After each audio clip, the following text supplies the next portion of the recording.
Greetings and welcome to this week's edition of One Big Thing. Kurt Goulding here, and today I want to welcome you to the divided banana republic of North America. Yeah, politics are running amok. It's crazy here in the new banana republic, or what we used to be known as the United States of America. We used to be the beacon of light and hope, equal justice for all, the land of opportunity, the place that the rest of the world looked to for framing freedom, freedom of the press, freedom of speech, and freedom of expression. And I'm sorry to tell you today, we have lost the rule of law. We have lost our minds. Especially in large cities, places like Chicago and New York.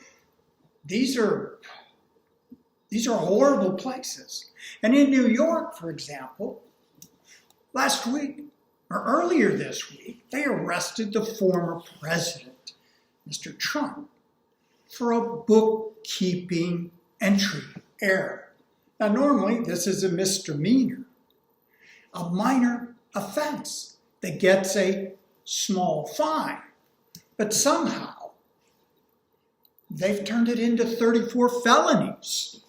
One bookkeeping error.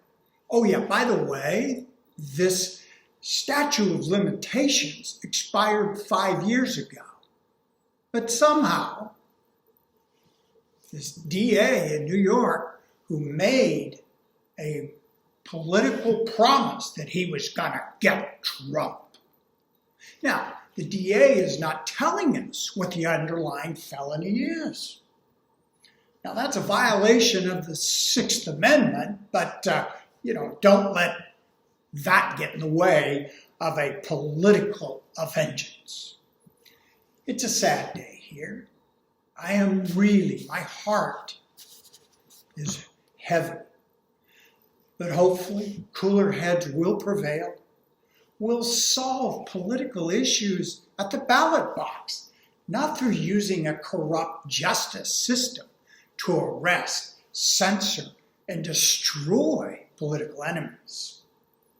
Now, why is this important to commodity prices?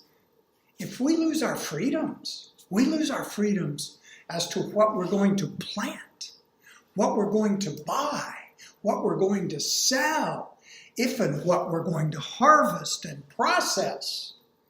It'll all be up to Big Sugar, the government, to tell us what we can and can't do. The misallocation of resources will happen. It'll only take 1 year. Shortages will occur. Standards of living will disappear. And we only need to look south a little ways to Venezuela to see the perfect example of this. Now, in the short term, we're seeing improving weather conditions that should get the early corn planting going, get it underway next week in the southern areas, pretty much on time. It's warming up. We're clearing out the snow and rain that's prevailing. So we've got that over the market. We're seeing some selling come in off of that. But prices are going to be volatile because on the other side, the farmer is busy with field prep. So he's not going to sell anything. We don't expect to see any movement until probably into June. So we've got that underneath the market, back and forth. And then the other thing is, it certainly appears that Brazil has a massive soybean crop, maybe 160 million tons. And they got no place to put it. So they're just pounding it out, selling it cheap, cheap, cheap on that. So I expect to see both corn and soybeans from Brazil moving to the east coast of the banana republic, the U.S.